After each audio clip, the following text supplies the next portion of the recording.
Okay, so hi everyone. Welcome to this MCLS special about how to write a grant proposal. First of all, I want to thank the member of the panel for today and for accepting our invitation. So I'm happy to introduce you Professor Daniel Ansari from Western University, Professor Vic Simms from Ulster University, and Professor Sarah Powell from University of Texas. So the idea of this session is to have a discussion about grant proposals. So our panel will share with us their experiences, and they will provide some suggestions on how to write a grant proposal. Of course, we want also to invite everyone in the room with experience in writing grant proposals to give us also their perspectives and their suggestions. Brianna and I will moderate these sessions. So when we sent out the invitation for this event, we also shared a Google form link in which we asked to write down the questions that people wanted to ask the panel. So we will start with those questions, and then of course, if you have other questions, you can raise your hand and ask them directly, or just write them in the chat, and we will ask these questions.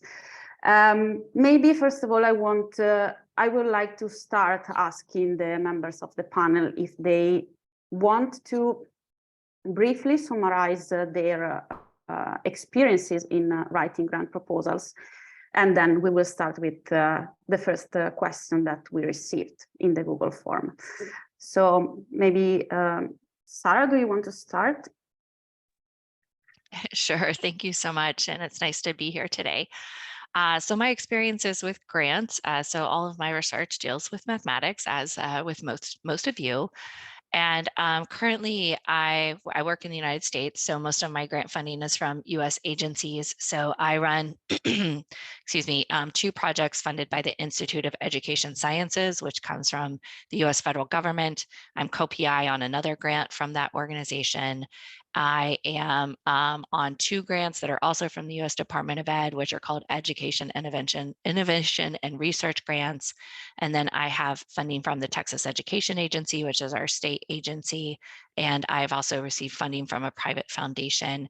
And in the past, I've had a Spencer Foundation grant, which I know is popular for a lot of people in the United States and abroad. So that's a little bit about me, and I'll turn it over to Vic.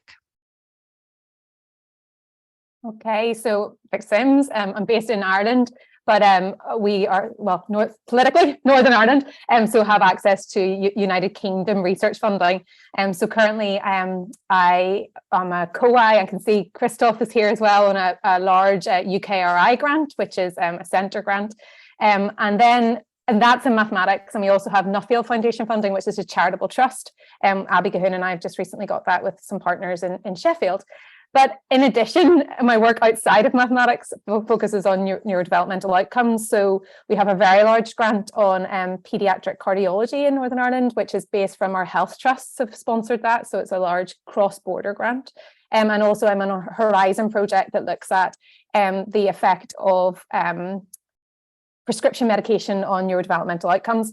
That's Horizon is European funding. These are very large grants with multiple, I think there's something like 42 partners on this grant.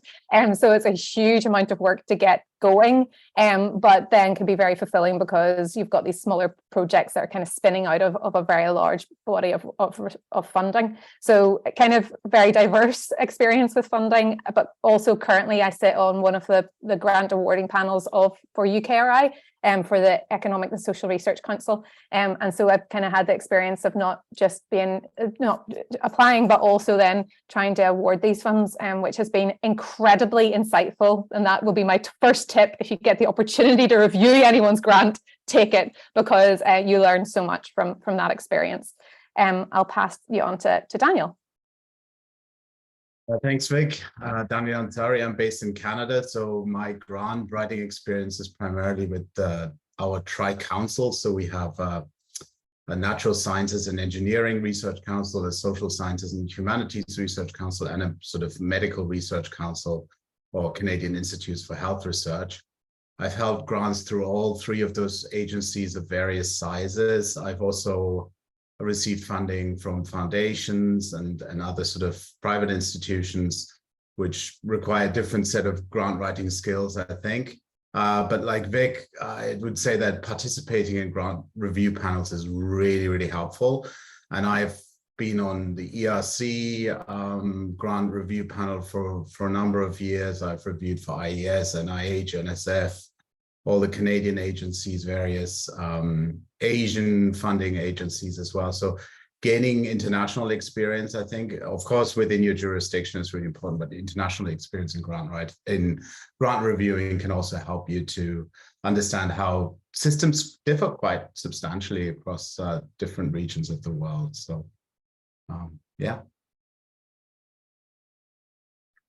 Great. Thank you very much for this introduction. I will start with the first question that we received. And this is, what is your recommended first step when starting to write a new grant?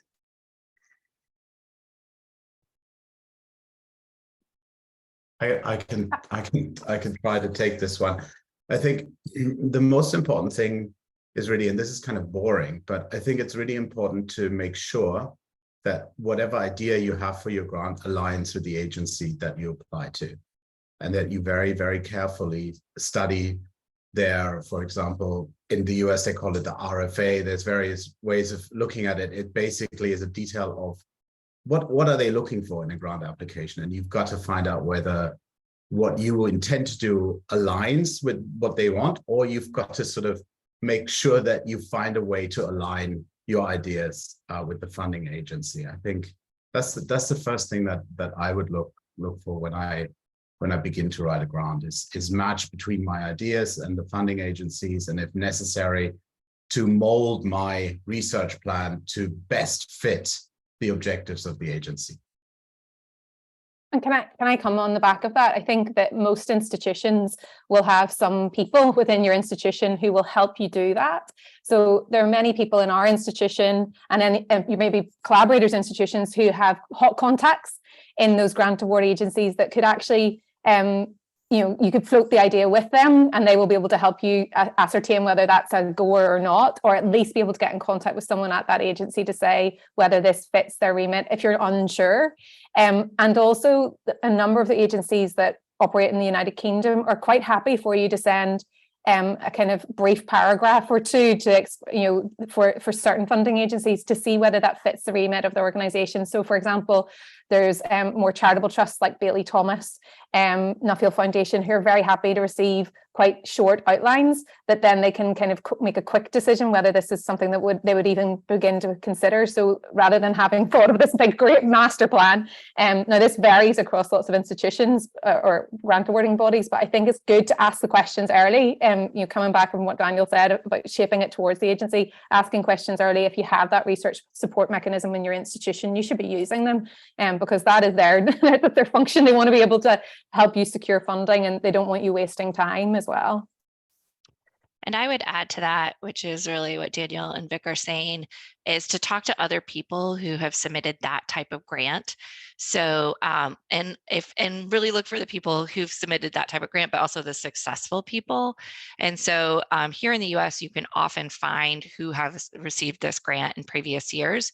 Even if you don't know them, email them, introduce yourself, and ask if you can either talk to them about that, but sometimes just be like, hey, would you mind sharing your proposal with us?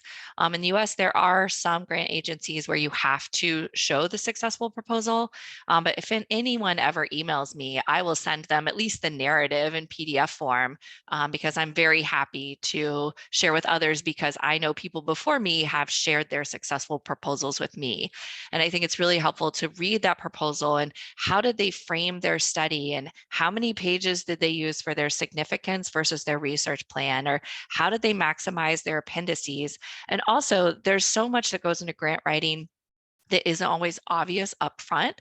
So even if for us in the US, you have to turn in, let's say, a 25-page narrative, when you turn in that grant, it usually ends up being around 150 pages because there's these budget narratives and dissemination plans and bio sketches. And what does all of that look like?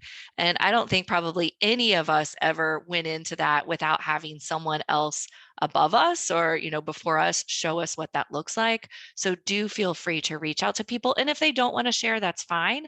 Ask another person, because I think a lot of people are willing to share with you, and having some good models and knowing that you want to deviate from the model because you want the grant writing experience to be your own, but having those good models is a good first step when you're thinking about writing a new grant. I think my thing is the research questions. Like I as someone who sits and looks at people, like introducing people's applications, and also then thinking about the stuff that has been. So I also want to say, I'm sure that Sarah and Daniel will admit as well, we have all been massively unsuccessful. We have submitted loads of grants that have been absolutely rejected, destroyed, torn apart, told to go away, never for us to see them again. So that's one thing we have to say. But the things that I've submitted that have been successful, I know looking back on them, I had really clear research questions and everything tagged back to the research questions, the dissemination plan, the methodologies, the power calculations, the justification of resources, everything came back to the research questions and were really clearly linked back. And I think that is something that, can feel, it feels ridiculous to have to say that. We're all researchers and we all have research questions, but having clarity of mind around those research questions is absolutely fundamental. Because everything else, that they're the basic foundations of the grant application itself. So spending time thinking very deeply about what you want to achieve through those research questions is really, really important. So mapping it to the funder and then linking everything in the subsequent documentation back to those questions gives a clarity of mind and a confidence to people who are reviewing the application itself.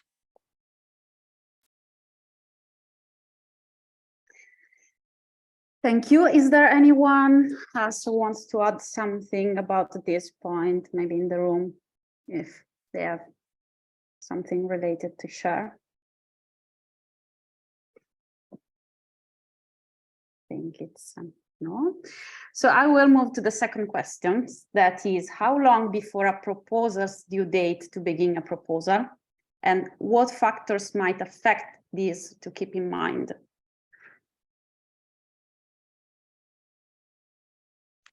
I'll take this one first. I don't usually start writing a proposal until what we call the call for proposals has been released. But I am aware that this is not my first rodeo. So I don't really want to waste my time working on a grant proposal if in some years, maybe they don't have a grant competition, or maybe the expectations have varied widely. And so I really will kind of like sit around, and then when that request for proposals drops, that's when I really get going. But I am having conversations with people, and I have like a whole notes page where I'm jotting down ideas for grants. And so I think that I'm thinking about grants quite often, but my actual work really doesn't start until the call for proposals drops, and then I know the deadline. And I think then once that does, you have to really plan out. So as an example, like here in the US, usually one of our big grant competitions is due around August 31st. And so my team knows that July and August are my grant writing time. So I take my vacations early in the summer. I mean, I plan for that, years ahead of time. Probably for me, starting around July 5th or July 10th, I get into like grant writing mode. So I really clear a lot of meetings from my calendar. There's usually about a 2-week span, probably like early to mid-August, where I'm not taking any extra meetings at that point, and I'm grant writing. And so, I think really knowing what's ahead of you, and the first time you probably are not going to plan accordingly, but once you do this a few times, you can like map it out week by week. So what is this going to look like as we march up to the deadline? I think one other thing that is really important is that if the deadline is August 31st, that means you are probably done grant writing August 20th. And you probably need everyone who you're writing with. That means your stats people, your methods people, your co-PIs and co-investigators. They should be done grant writing by August 10th. And there's a lot of budget stuff that for our university has to be submitted weeks in advance of August 31st. And so early on, if you know you're going to submit a grant, go talk to the people that are going to help you do this at your university. That might be your Office of Sponsored Programs, or there's probably many names for that office. Talk to your budget administrators in your college or university. What are their deadlines? Our budget admins are really great. They'll give us a week by week deadline, like I need this by July 31st. I need that by August 5th. I need this by August 10th. And so knowing that, you can set some goals for yourself. So I'd say I don't start that early, but I also know it's ahead. And then I'm very strict with my time from the time the call for proposals drops to the time that grant is submitted. But I think also that some in the UK, we have quite a lot of grants that are kind of rotating grants that are open. And I think these are dangerous because you always have the aspiration to apply for them, but you never do because there's no cutoff time. And so I know I've been working on an idea for, there's the Lever Hume, for example. It's an open call. You can submit whenever you want to, but I've been planning out that time to probably submit in around September. So I've been working on that as I go along. But I think there's that aspect. Then there's the grants that we know that are going to come out on a regular basis. So for example, we have the Aura. I can see Manet is here. That's something that we've tried to submit to, which comes out every 2 years. So we'll try and plot and build into that probably about 6 months worth of work on that because of the number of international partners that are involved. But then as well, there's sometimes when you just have to be spontaneous and there's a good opportunity that comes across your door. So for example, we had a Global Challenges Research Fund that we knew the call had come out. It closed too fast for me to be able to respond. But we knew that from our research office, they had ears out and they knew that it was going to be reopened for quite a close window. So we kind of scurried to make sure that we could get an application in on time. And that was probably given us about 2 months. So sometimes you just have to really go for it to be spontaneous. But I think Sarah said something that's really important. It doesn't matter what grant is happening. You're going to need a collaborator, at least one, if not many, many more. And I think that's the thing that you can be working on a continuous basis, and then that development of the research questions and ideas and getting those nailed down. But I think trying to be able to give yourself sufficient planning time, and I'm assuming quite a lot of people here are thinking about postdoctoral fellowships. So in the UK, we know that the New Investigators Award is an open call. It's probably assessed 3 times a year. So that's a really good postdoctoral fellowship to go for. And you know that you can be applying for that, so thinking about maybe circling out 2 months worth of time to really focus on that application is a good idea, because you know that even if you miss that one point, there's one coming back up again in 4 months' time. So that's kind of very, very cyclical within the academic year.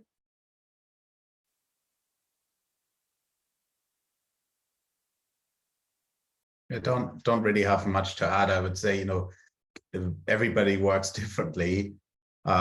So give yourself as much time as you can, but especially, as Sarah and Vic have already said, give others a lot of time to read your grants as well. And that doesn't just include your co-PIs, your collaborators. Ideally, give your grant to somebody who has no knowledge of your field or very limited knowledge, so that they can really help you to make it clear. Because the one thing to always bear in mind is when your grant comes to a committee or to an individual reviewer, they're just as busy as you are. They're not going to spend 2-3 days trying to understand what you're trying to tell them. They're going to maybe sometimes only spend an hour on your proposal. So you've got to grab their attention. You've got to be convincing right off the bat with what you're saying. So you've got to invest a lot of time in that. Grant writing is different from paper writing in that way. There are some similarities, but grant writing is really, you've got to engage your reader from the beginning in the significance of what you're asking and the novelty of what you're asking and the eventual impact that you're going to make with your work. So spend a lot of time on that. That is really important, because people have limited amounts of time. I've sat on grant panels, probably Sarah and Vic will have had the same experience. Sometimes as a reviewer, things have to happen fast for you as well to fit it into your schedule to deliver your reviews on time. And then one is always extremely grateful for the clear proposals that really tick all the boxes right off the bat, that have, aligned themselves with the grant call effectively. So spend time on that, I would say, is really critical, because that's going to be your first step to getting this thing over the line. Yeah, and thinking about today, Daniel, one of the things that I wrote down is that the first 1 to 2 paragraphs of your grant are really the most important thing. And that if you don't have the reviewer kind of like on your side by the time they go to page 2, you are probably not going to get your grant funded. And there's a lot of stuff that you can find on the internet, and I've attended workshops about those first few paragraphs. And those are the ones you do want to share. And it's like, is this convincing? Have I convinced people that there's a need for this research and that this research is important? And once you have a reviewer that's like, oh yeah, this is important, then, then they get into your research plan and how you're going to do all of that. But that first page, I think, is probably 90% of the grant. And so really spend a lot of time on that and get a lot of feedback on that. And I would also take really seriously grant awarding agencies that say that this grant is going to go to a expert by experience, because sometimes we think that this is not really real, but it absolutely is. And any grant awarding panel that I've sat on that has had expert by experience, they are the people who give their reviewers comments first. So they all instantly set up the kind of expectations of that grant and for the rest of the panel. So when Sarah says that it has to be accessible, and if it's been said to be accessible and exciting and engaging, it really does have to be, because literally it may not be someone from an academic background at all that's reading it. So really making sure that if you know that this is the kind of process that the grant awarding agency takes in terms of their allocation of funds, and they say it's going to be read by those people, take that really, really seriously. Just going back to what Sarah said about your support team and your university as well, giving them time. These people are like gold dust, and they make our universities work. And I think the one thing that I can tell from our support people is that when we go to them with like 3 days to go and ask them to cost up a grant, this is horrendous. And many of our institutions now have really good systems where you can flag internally that you're going to go for a grant really early. And I would say as soon as you think, even if you're thinking about doing it, get it into the system. So at least they have a little bit of a calendar date in their head, and they may start to stalk you and then you decide you're not going to apply for it, but at least you flagged it with them so they know that they can start to schedule in any support you might need. I know that's slightly different than what we were just talking about, but I think that that's a really important, because you need to keep those people on. You need to keep them as your friends, because they're really, really helpful. I just wanted to bring up some additional talk I see going on in the chat, which is a related question and especially important, I think, for early career and the trainees that are here, about timing and more about balancing your time. Ilsa asked, how much time do you spend on writing a grant proposal and on other work, which might be especially important for early careers who can't just take time off from other work, or balancing being, on a funded project or having other things that they're working on, and then possibly writing a grant, not for the same university that they're currently working at. So how would you suggest kind of balancing some of those things?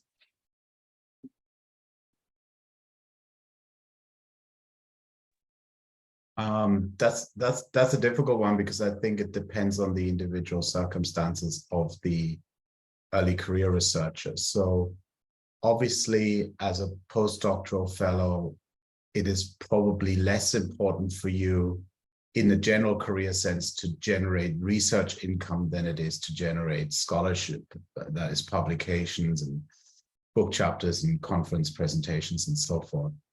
However, I guess this question, if I understand it correctly, is referring to a scenario where an early career researcher is seeking to establish their independence and is writing, for example, an ERC starter grant during their postdoc fellowship. That, of course, creates a lot of pressure. I think then the early career researcher needs to have a conversation with their PI about their priorities and how to carve out time to make that a reality for them. I don't think there's a situation where if you're an early career researcher, you can balance everything out so that it doesn't take more time out of your schedule. I think it is one of those things where just, I think the others on the panel can probably confirm this. During grant writing time, sometimes you just have to push up all of the plugs and just go for it. Especially there's a last sprint. It is kind of a race towards the end, and there will sometimes be early mornings and late evenings involved in that. But I think for early career researchers during a postdoc fellowship, only engage in the grant writing that you feel will further your own career, not the career of others, just your career. And then have a discussion with your PI about how you can achieve that, especially if it's like a pathway to independence grant, or it's something that's going to help you negotiate a position. I think you need to be very transparent with your PI about what goals you can achieve for their research program and how they can also support you in, writing that grant that will allow you to establish your own independent research career. I agree, but I think there's a really difficult balance to have, because if you're wanting to move into a lectureship in the kind of UK scenario, having a co-investigator on a grant would be very, very useful, and not necessarily holding your own funds. And so it's about whether you can help contribute to a grant that will be able to show that you've got the experience of going through that really difficult process. I'm thinking back to my last postdoc that I did, and I had a brilliant postdoctoral mentor who was like, you can contribute this little bit of the literature because it links really closely to what you're doing in your postdoc. And I was able to contribute to that and be a CI on a grant that really enabled me to get my first lectureship. The money didn't come with me, but it was definitely very strategic, and it was really good work to be involved in as well. I think these personal fellowships are really, as a postdoc, are things that you would really love to do. And I think Andy's talking about, that kind of concessions you might have to make in your grant writing to fit the funder. And generally those personal fellowships can be a bit broader and a lot more flexible, but it's like you seeking out your PhD supervisor. Again, choosing a postdoctoral supervisor is also very instrumental. It can be instrumental in your career, and finding someone who can help you balance your own personal career and the needs of the project that you're working on is quite, that can be very, very difficult, and a difficult relationship to manage. But again, I would really concur with Daniel that when we're looking at recruitment, the thing that we're looking at for very early career researchers is their ability to produce high quality research. And we know that the grant work is going to come along as you become more independent. So who is creating the really great quality pieces of research, not huge swathes of it, but really good quality research. And that's the thing that convinces us in terms of hires. But I think being a CI on a grant and getting that little bit of experience, if you can fit that into the rest of your work model, then that is really, really useful, because it is, again, a convincing piece of your CV.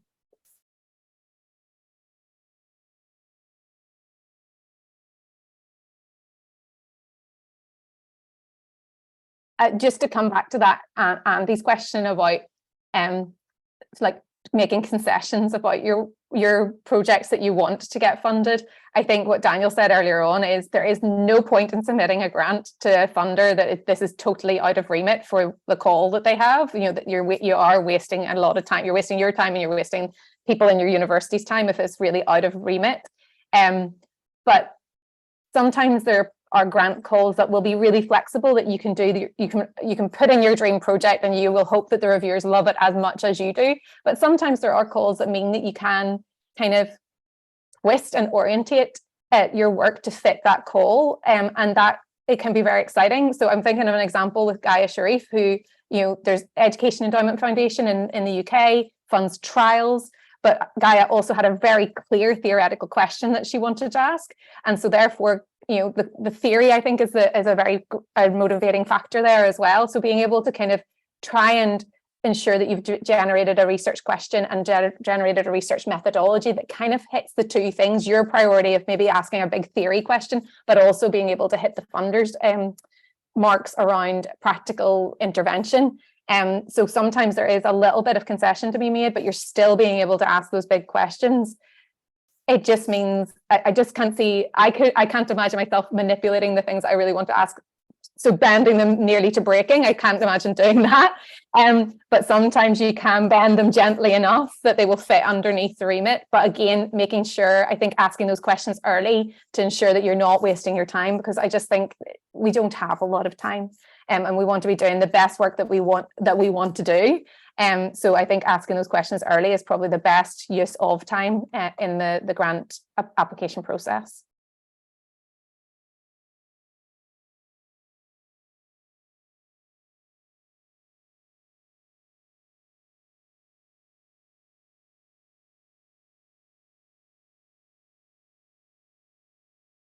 Just maybe to add to that, one of the concessions that I often end up making is sort of, you have this idea, but it's very, very risky. And although grant funding agencies always say we want interdisciplinary, multidisciplinary research that's high risk, high reward, I tell you, most of the panels that I've sat on, people tend to return to their conservative views, and risk is allowed, but that's where sometimes I feel like I have to make a concession. I really want to put forward this sort of crazy sounding idea because I think it's cool, but I also know that at the other end, they're going to ask questions that I cannot yet answer because I don't have the data for it, or, the idea isn't just developed enough. So that's one form of concession. Doesn't mean that then if I get the grant, I might still do that, but I won't say that in the proposal because it will just, make the panelists sort of go, oh, that's too risky.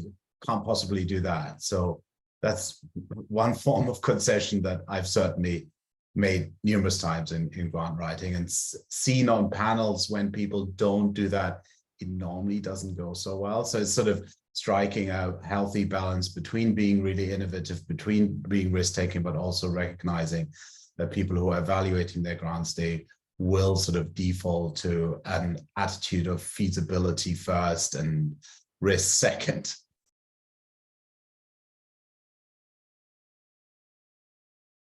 I think someone mentioned to me the rule of thirds in a grant before, having a third that is completely risky, but everything else is really solid.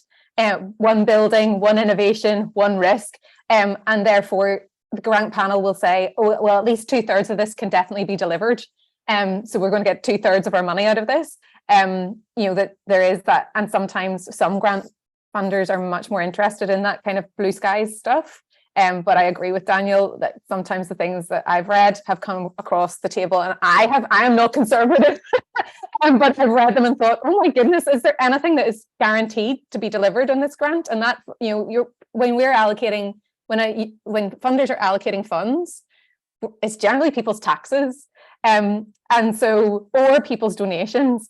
And so there's a huge responsibility with this money to ensure that actually there's going to be some greater good that will come out of it. So when it is so incredibly risky, I think then the panel has to be really sure of the capability of the team that are going to do it and the theoretical underpinnings of what's happening.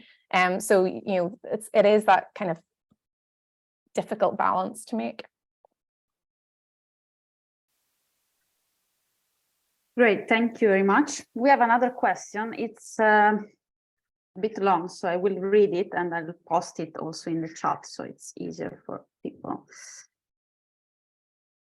It's as a second year PhD student, I am curious about the questions that experienced the researchers, both those with limited and extensive funding, ask when writing grant proposal. It will be helpful to have a list of these questions during meetings so that I can learn what I need before embarking on grant proposal writing process.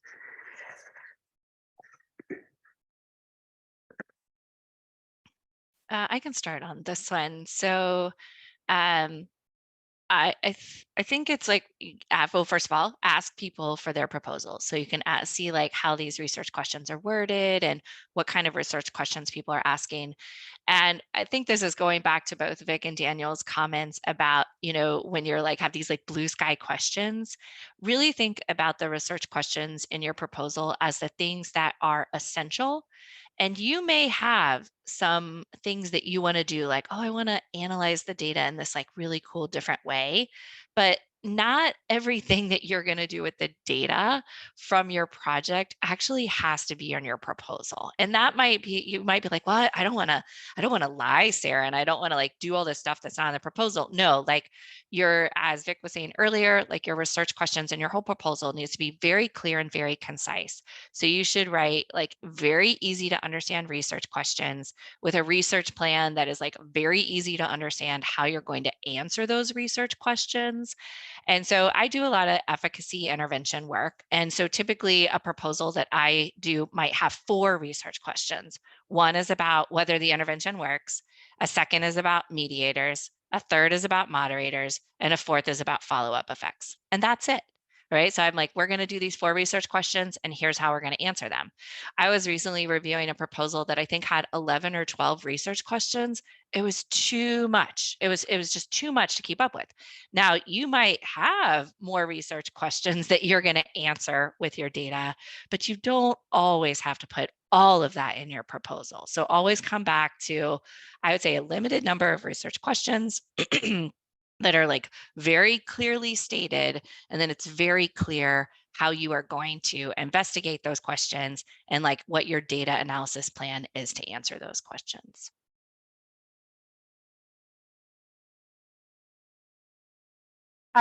For me, I suppose that thinking recently, it's been all about power, statistical power, and thinking about how much money do I have, max, and then starting to break that money down.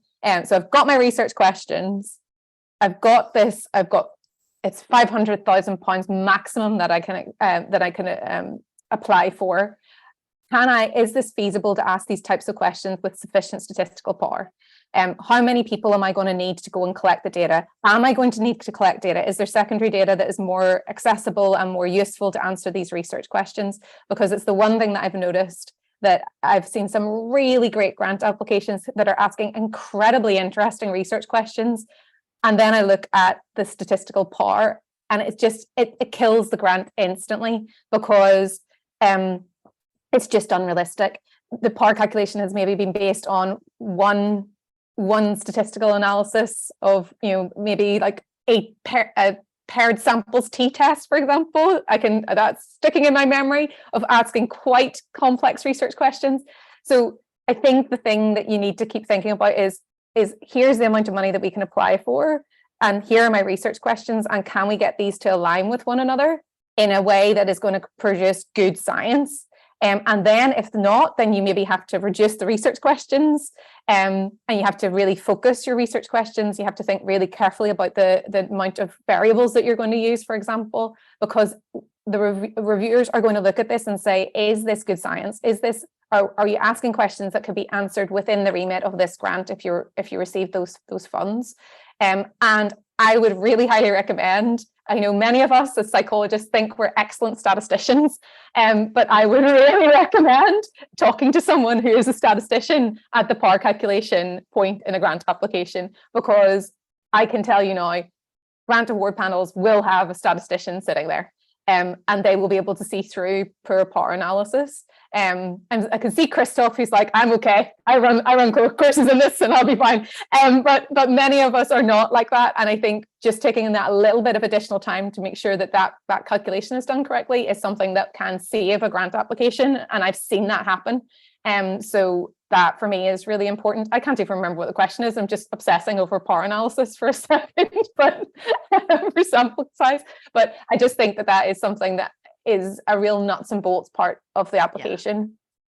Yeah, I think this goes back to that first question, Vic, excuse me, about like the first steps to writing a new grant. And we talked about the research question and your research plan, but I would say like within the 1 to 2 weeks where you're working on that, working with your methodology team or your statistical team, like, okay, like what is our sample size necessary? And then that's where the budget team needs to immediately come in, because if you're like, oh, we need to test 400 students individually, and that's going to cost, let's say, $200,000 of your $500,000 grant, you can't do that, right? So then Yes. like, do you have to change your research questions so that you can answer them in a reasonable way and it's within the confines of your budget? And so there's this like, I guess, trifecta of like research, the methodology, and the budget.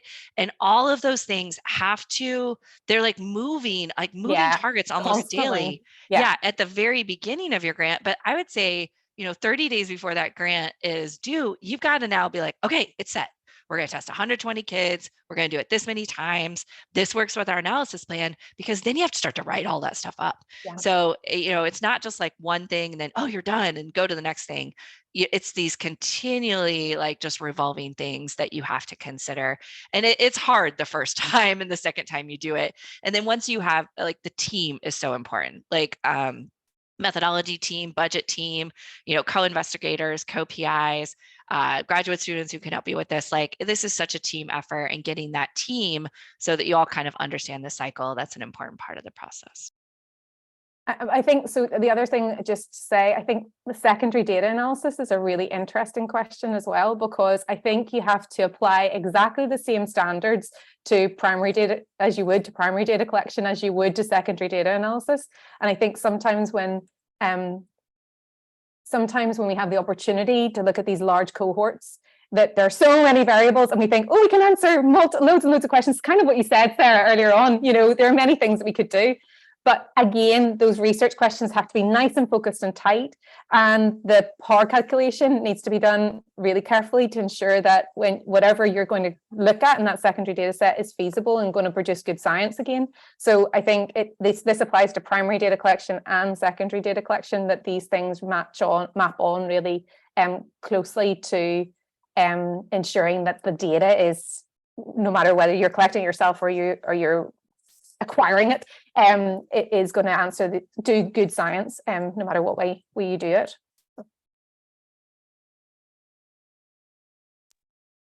One other thing about the number of research questions, I think as an early career researcher, whether that's a PhD student or a postdoc, or even someone who's starting out in a faculty position, start with smaller grants. I mean, I know like we're all sitting here, thinking this. We're all 10 to 20 years into our careers and we're all working with millions of dollars. And you're like, oh, I want to do that too. Yeah, you work that way up, right? Like the first grant that I had was $750. All right. And then, but like that's a one research question study, or maybe part of a study. And so as a young student, apply for those internal grants at universities and colleges. Or there's a lot of, like in the US, there's a lot of like the Division of Learning Disabilities has a $2,000 grant for people to do their dissertation project. Apply for those. You would actually be surprised how many people don't apply for these really small grants, but ask a piece of the thing that you want to do. So if you, like I have a student right now who's really interested in math writing. So she got some funding to interview teachers about their math writing practices. So she's like finding a piece of this math writing puzzle so that then she can go on and do her dissertation project and hopefully take that beyond. But, funding, people always tell me funding begets funding. And not all, I mean, you might see like, oh, $3 million versus $2,000. No, like you just have to show that you're a fundable person. So get $750, get $2,000, then apply for that $10,000 internal grant. And then people see that you're fundable. And sometimes the dollar amount doesn't matter as much as that you are fundable. And then what did you do with that? Oh, I did this cool project for $1,000 and then I published a study on it. And like, that's what people want to see from early career researchers. And so start small, even though you want to go for the big stuff immediately, start small, answer one question or two questions, spend time in the field talking with teachers, students, policymakers, wherever you want to hang your hat. And then that's going to work your way up to a large scale grant.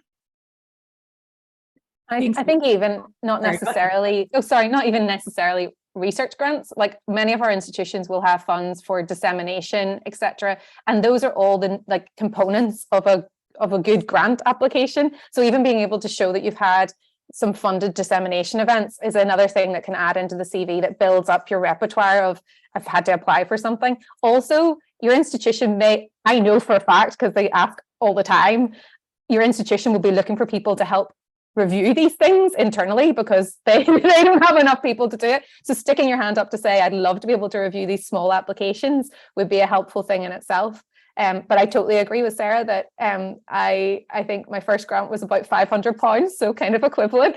And that was really, really useful. And actually one of the most productive grants that I've held was for £10,000, and it's led to lots of collaborations with people externally to Northern Ireland. So that the small pots of money can be incredibly effective. The only thing is, I think many of our institutions will say that a £10,000 grant is as much administrative burden as a large grant, and they don't like them.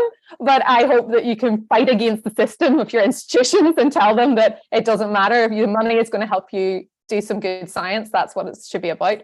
But the small grants are so important in terms of building up your confidence, building up your name as a person who can hold money and deliver on it. And then also actually having the tangible collaborations that maybe you're getting people to come and visit, or you're going to be able to go and do those kind of dissemination components as well. So the small money is really, really, really important. Oh, actually, and learning how to manage a grant, manage money, because believe it or not, managing grant money is totally different than managing your own personal bank account. And there are rules and regulations that you will not believe. So actually starting with a grant that is £5,000 and learning all of the horrible rules and the pain of spending money within a large institution is really valid and vital learning to be able to use for the next bit in terms of your grant career. Yeah, I think what this discussion also shows is how important it is to ask yourself questions about whether people would award you with money for what you're asking to be awarded money for. And what I mean by that is building up your expertise, matching the questions with your expertise. I've often seen, with early career researchers, they want to write a really innovative grant proposal, but they haven't worked in that area. And that's a recipe for disaster, because your grant can be as great as you want. The panelists are still going to ask whether you have the necessary experience within your team. So not just yourself, your PIs and so forth, your collaborators, whether you have the necessary expertise and track record in this field to do this kind of research. So that's one of the questions I always ask myself is, can I really sell this given my experience and my record? If I suddenly started working on like geometry and I don't have a single paper on geometry, that's probably not a good approach. So then combining that with a small grant to say, like, with a small grant in your institution, you can probably say, give me $500 so I can collect some feasibility data for doing something on geometry, and then I can put that as pilot data into my grant. And that's really how you build. So there needs to be that link between what you've done in the past and what you propose to do in the future. And if that link is broken, doesn't matter how good your future ideas are, you're probably not going to be successful. I think actually what you just said about pilot data, Daniel, talking with people who are PhD researchers currently, I think that this is an important conversation to have with a PhD supervisor. If there's the capacity within your scheme of work of your PhD, and I know these experiences vary greatly across the world, but if there's a little bit of scope within your PhD program to collect some data that is not for your thesis, that can be potentially pilot data for the fellowship, I think that really will strengthen any application that you have. And I'm just thinking about a postdoc that I did where I was really encouraged by the person who supervised my postdoc to collect additional data on the side, because we had a little bit of scope within the project, and that generated additional publications that were very helpful for the CV. And I think that I'm thinking about, I can see Colette is in here, I just see her wee face, and you're getting involved in additional projects that can help build the CV and build the collaborations with other people. If you have that little bit of scope within the PhD program to be able to do that, it's going to be really useful. Because one of the things I see all the time is, if only there was pilot data for this, if we felt a little bit more confident, we wouldn't be feeling that this is so risky. And again, that minimizes the risk a little bit. Just to have a small amount of pilot data for those grants is very, very helpful.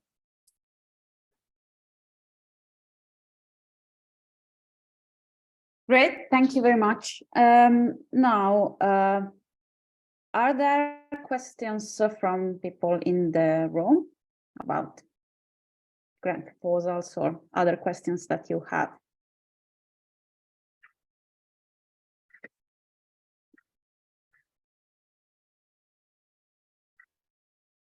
Christoph?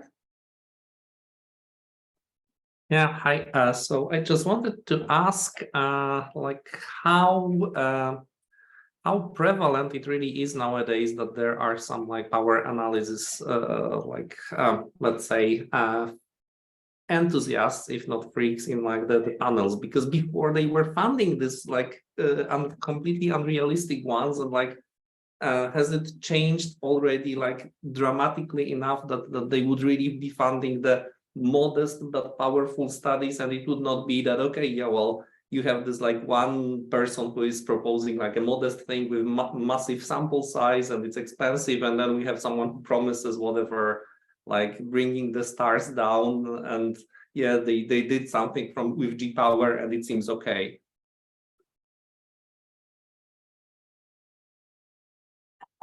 So the panel I sit on has power analysis geeks. They're definitely they're present. Currently, the panel I sit on, but I will say that some of the grants that we've just recently submitted to charities in Northern Ireland. So we're talking about a tiny country with 1.5 million people for a very focused charitable trust. Also had a power analysis geek sitting on that panel. So these are, I can only speak from my own experience, but I think that this is something that people are very mindful of. And when you look at the criteria of, for example, ESRC, the first thing is scientific rigor, and they see that directly mapping on to that. So I think that if you're going, I can't read exactly what Sarah's saying, but I think she's saying that most big panels are going to have someone who is going to be specialist in that area. I think you have to anticipate that you are going to have someone who will have a tight eye on that. And especially for the European Council funding, that is definitely somewhere, a place where you will definitely have people who are specialists in that area reviewing, if not reviewing, sitting on the panel and having a laser sight on that component of the application. Thanks. I see Ilsa has a question in the chat about novelty of research ideas. And if it's not a super novel research idea, it doesn't mean it's not important and that it doesn't address a gap in the literature. How do you convince reviewers that it is still important? She notes that this is probably project dependent. I think that's actually right the gap where you want to sit. You don't want to propose something that is massively novel. You want to do something that builds on something that has been there before, ideally something that you've contributed to, and then convince them that whatever data you're going to produce is going to lead to new ideas, maybe some application. So make a strong case for it. Novelty is so subjective as well. We've all been, I think, on the side where we had papers or grant rejected because it just wasn't novel enough, and it's the most annoying feedback to ever receive. But it's really, again, going back to like, how much risk are you going to be taking with this? So rather than novelty, I would frame it as risk. And so I would say, choose a research question that is aligned with what you've already done in some sense, and build on that and make a convincing case for it.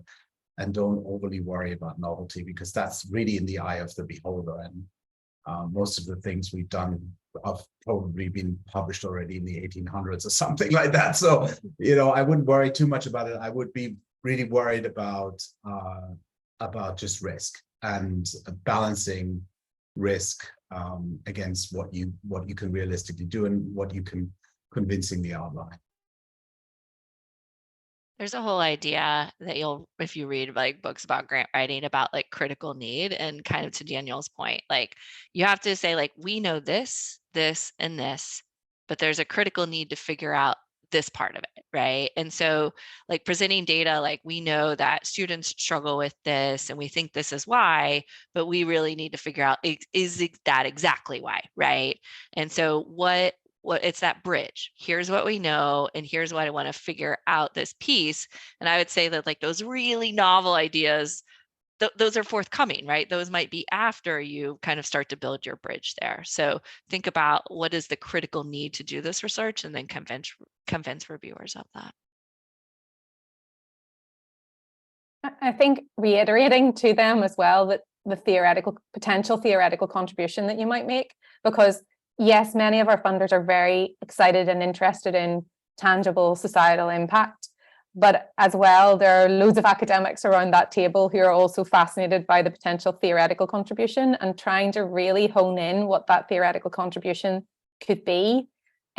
It's hard to predict, but you can set out your stall. And I think that is another balance to make in grant applications, the balance between the practical and the theoretical. And that is very dependent, as Daniel started this whole talk, on knowing your funder, understanding what that funder is about and what makes them tick. Because that weighting may be slightly different than dependent on the funder themselves. Thank you so much. I see Clifton said in the chat, but there's a question. I don't know if you want to unmute and ask that or ask it in the chat. Hi. So I know this is a grant writing workshop, not a grant administration workshop, but recently you were talking about, the post-award process. And it seems like, I'm now thinking about it, like most people, when they talk about the post-award process, I don't really see any training workshops or preparation, how to prepare yourself for getting a grant.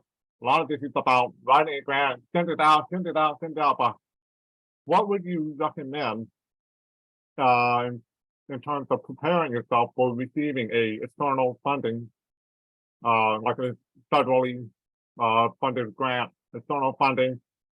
Just the basis, okay, you need to know you're going to plan time for this, and this. What would you recommend?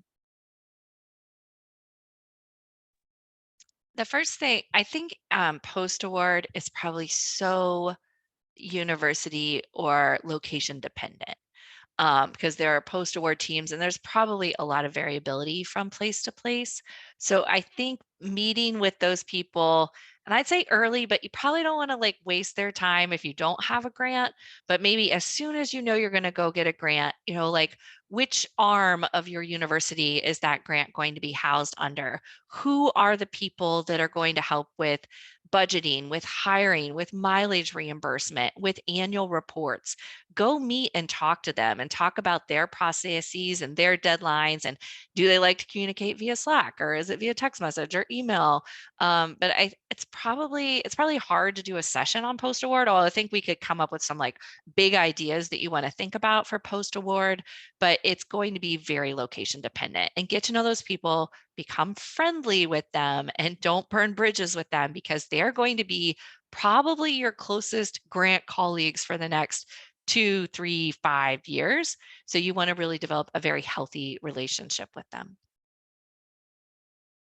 Yeah, and I think you're completely right, Sarah. Like many institutions have very different structures. I think the one thing that I have learned is hiring is the worst experience of your life. And so, you can never plan too much time to hire someone.